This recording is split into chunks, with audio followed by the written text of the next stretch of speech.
Bro kabaddi வரலாற்றில் கோப்பைகளை வென்ற கேப்டன்கள் யார் யாருன்னு உங்களுக்கு தெரியுமா? 12 சீசன் நடந்திருக்கு. 12 சீசன்லயும் யார் யாரு இந்த கோப்பையை தூக்கி இருக்கிற கேப்டன்ஸ் அப்படிங்கறத தெரிஞ்சுக்கிறதுக்காக தான் இந்த வீடியோ. அண்ட் அவங்க இப்ப எங்க இருக்காங்க, என்ன பண்றாங்க, எல்லாமே டீடைல்டா உங்களுக்கு இந்த வீடியோல காத்துட்டு இருக்கு. சோ லேட் பண்ண வேணாம், இப்ப வாங்க வீடியோக்குள்ள போகலாம். சார் சார் ஒரு நிமிஷம் சார் சார் ஒரு நிமிஷம் சார் ஒரு நிமிஷம் சார் ஒரே ஒரு 1 நிமிட்டுங்க. Hello every friends, 1 minute please. So friends, இதுவரைக்கும் 12 சீசன் நடந்திருக்கு. இங்க என்ன ஒரு ஆச்சரியம் அப்படின்னு பாத்தீங்கன்னா, எந்த ஒரு கேப்டனும் டபுள் கோப்பையை வாங்கினதே இல்லை. அதாவது ஒரு கேப்டன் ஒரு முறை மட்டும்தான் கோப்பையை வாங்கியிருக்காங்க. ஸோ 12 சீசனுக்கும் 12 டிஃப்ரெண்டான கேப்டன்ஸ் கோப்பையை வின் பண்ணியிருக்காங்க. இது இந்த மாதிரி ஒரு ப்ரோ கபடி லீக்ல ரொம்பவும் யூனிக்கான ஒரு விஷயம். ஏன்னா ஒரு லீக்கை பொறுத்த வரைக்கும் ஒரே டீம் டாமினேட் பண்ணோம். இங்க வந்து 12 டிஃப்ரெண்டான டீமான்னு கேட்டீங்கன்னா இல்லை. ஏன்னா ஒரே டீம் 2 முறையும் வின் பண்ணியிருக்கு, 3 முறையும் வின் பண்ணியிருக்கு. பட் கபடியில் மட்டும்தான் இது நடக்கும். ஒவ்வொரு கேப்டன் ஒவ்வொரு டைமும் கோப்பையை வின் பண்ணியிருக்காங்க அப்படிங்கிறது. ஐபிஎல் எடுத்தீங்கன்னா ஆளாளுக்கு 5-5 கப் வச்சிருப்பாங்க. ஒரே கேப்டன் பேர்ல இருக்கும், இல்ல 2 கப் இருக்கும் ஒரே கேப்டன் பேர்ல. சோ இந்த மாதிரி நிறைய லீக்ஸ்ல வந்து மல்டிபிள் கப்ஸ் ஒரே கேப்டன் பேர்ல இருக்கும். பட் ப்ரோ கபடி லீகை பொறுத்த வரைக்கும் எல்லாருமே இண்டிவிஜுவல் கேப்டன்ஸ். அதான் இங்க இருக்கிற மிகப்பெரிய ஆச்சரியமே.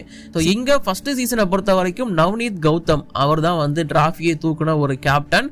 ஆக்சுவலி இவர் இப்போ இருக்கிற ஒரு சில கபடி ஃபேன்ஸுக்கோ இப்ப இருக்கிற 2K கிட்ஸுக்கோ இவர் பெருசா தெரிஞ்சிருக்க வாய்ப்பு கிடையாது. அதான் உண்மை. அந்த காலத்துல பிகேஎல் அந்த காலம் ஆயிடுச்சு இப்போ.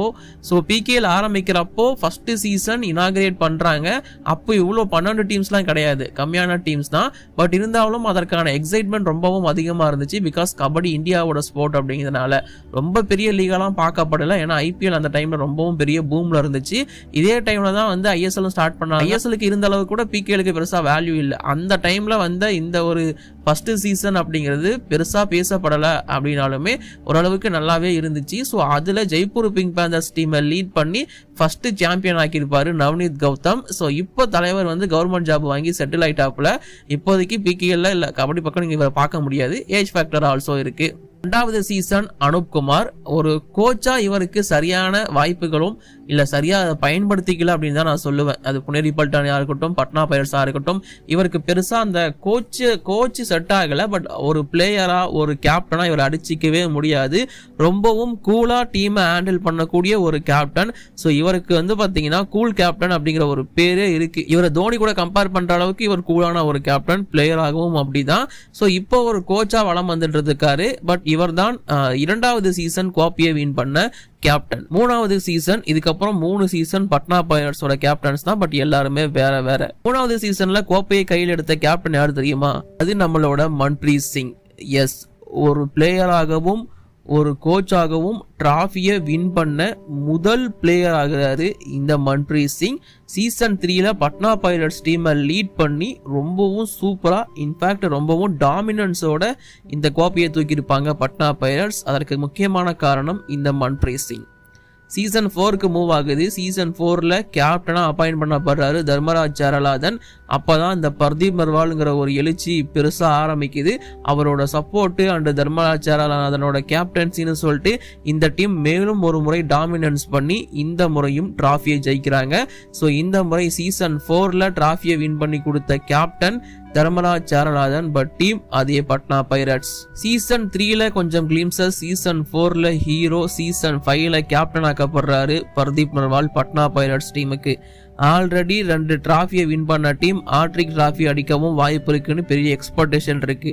பட் பர்தீப் நர்வால் மாதிரி ஒரு யங்ஸ்டரை நீங்க கேப்டன் ஆக்குறீங்க, அவருக்கு எக்ஸ்பீரியன்ஸே இல்லை கேப்டன்சிலன்னு சொல்லிட்டு சில கிரிட்டிசைஸும் வரதான் செஞ்சது.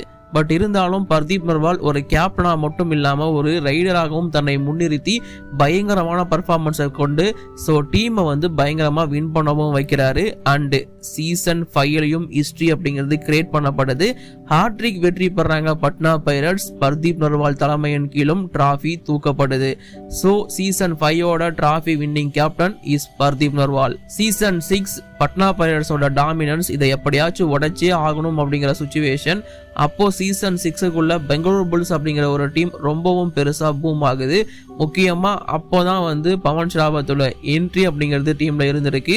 அண்ட் ரோஹித் குமார் பீக்ல இருந்த டைம், அண்ட் டிஃபென்ஸ் யூனிட்டும் ரொம்ப ஸ்ட்ராங்கா இருந்த டைம். காஷ்லிங்கா, ஹெடிகே மாதிரியான பிளேயர்ஸ்லாம் ரொம்பவும் சூப்பரா பிகேஎல்ல ஃபேமஸாக இருந்த டைம். இந்த மாதிரி பெங்களூரு புல்ஸுக்கு எல்லாமே சாதகமாக அமையுது.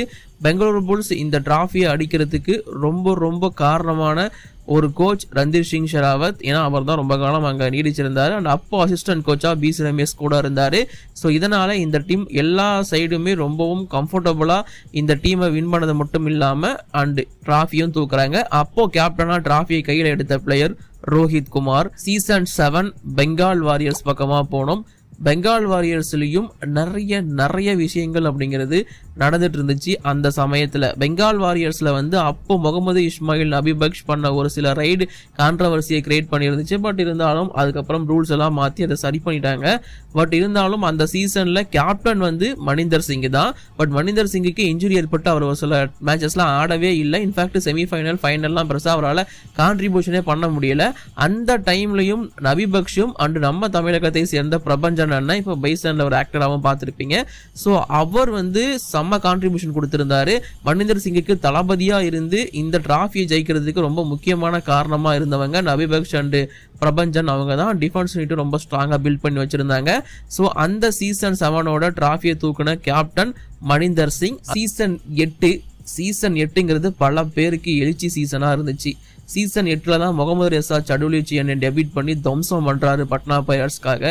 சீசன் 8ல் சச்சின் தன்வர் கேப்டன்ஷிப் பொறுப்பு எடுத்து பட்னா பைரட்ஸை ரொம்பவும் சூப்பராக லீட் பண்ணுறாரு. சீசன் 8ல் ஜோகிந்தர் நர்வால் அண்ட் மற்ற senior players like Manjeet chiller, Ajay Thakur எல்லாரும் ஒரே டீமில் ஜாயின் ஆகுறாங்க. நவீன் எக்ஸ்பிரஸ் மாதிரியான யங்ஸ்டர்ஸை வச்சு இந்த மாதிரி பல விஷயங்கள் சீசன் 8ல் நடந்துச்சு.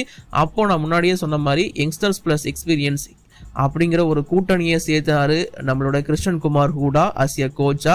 அண்ட் அங்கே ஜோகிந்தர் நர்வாலை கேப்டனா அப்பாயின்ட் பண்ணிட்டாரு. கூட மஞ்சித் சில்லர் இருக்காரு, அஜய் தாக்கூர் இருக்காரு, யங்ஸ்டர்ஸான நீரஜ் நல்வார் இருக்காரு, நவீன் எக்ஸ்பிரஸ் இருக்காரு, விஜய் மாலிக் இருக்காரு. இந்த மாதிரி ஒரு பயங்கரமான டீம். இப்போ இவங்க எல்லாருமே தனித்தனி ஸ்டார்ஸ். இவங்க எல்லாரையும் ஒன்னா எடுத்து போட்டு கிருஷ்ணன் குமார் ஹூடா போட்ட பிளான் ஜோகிந்தர் நர்வால் தலைமையின் கீழ் 8வது சீசன் டிராஃபியை அடிக்கிறாங்க டெல்லி டீம். ஸோ அப்போ டிராஃபியை தூக்கின கேப்டன் ஜோகிந்தர் நர்வால். அது மட்டும் இல்லாமல் மஞ்சித் சில்லர் அண்ட் அஜய் தாக்கூருக்கு டிராஃபி கனவை தீர்த்து வச்சதும் இந்த கேப்டன் தாங்கிறது கூடுதலான விஷயம். சீசன் 9 ஃபஸ்ட்டு சீசனில் மட்டுமே டிராஃபியை வின் பண்ணிட்டு அதுக்கப்புறம் எதுவுமே பண்ணாத ஒரு டீம்னா இந்த ராஜஸ்தான் டீம் தான். இது ஐபிஎல்லாக இருக்கட்டும் இல்லை பிகேலாக இருக்கட்டும் அப்படி தான் இருந்தாங்க. பட் சீசன் 9ல் அதை மாற்றி எழுதினார் ஒருத்தர். அதுதான் நம்மளோட சுனில்குமார் ஒரு டிஃபெண்டராக மட்டும் இல்லாமல் ஒரு கேப்டனாகவும் சூப்பரான பிளேயர். இதை பல வாட்டி சொல்லியிருக்கேன். இன்ஃபேக்ட் பிகேஎல்ல அதிகபட்சமான வெற்றிகளை பெற்ற கேப்டன் வந்து சுனில்குமார் தான். அந்த அளவுக்கு டாமினன்ஸ் பண்ணுவார் கேப்டன்சியில். ஸோ அவர் தலைமையின் கீழ் சீசன் 9ல் அர்ஜுன் தேஷ்வால் மாதிரியான பிளேயர்ஸ் எல்லாம் வச்சு டிராஃபியை தூக்குறாங்க ஜெய்ப்பூர் பிங்க் பேந்தர்ஸ். சீசன் 9ல் டிராஃபியை வின் பண்ண கேப்டன் சுனில்குமார். அடுத்ததா புனேரி பல்டன் சீசன் 10ல் டிராஃபியை வின் பண்றாங்க. சீசன் 10ல் யங்கஸ்ட் டீம். இவங்களால என்ன பண்ண முடியும் தான் பல பேர் கேட்டாங்க. ஏன்னா இந்த டீம் அந்த அளவுக்கு எங்கா இருந்துச்சு.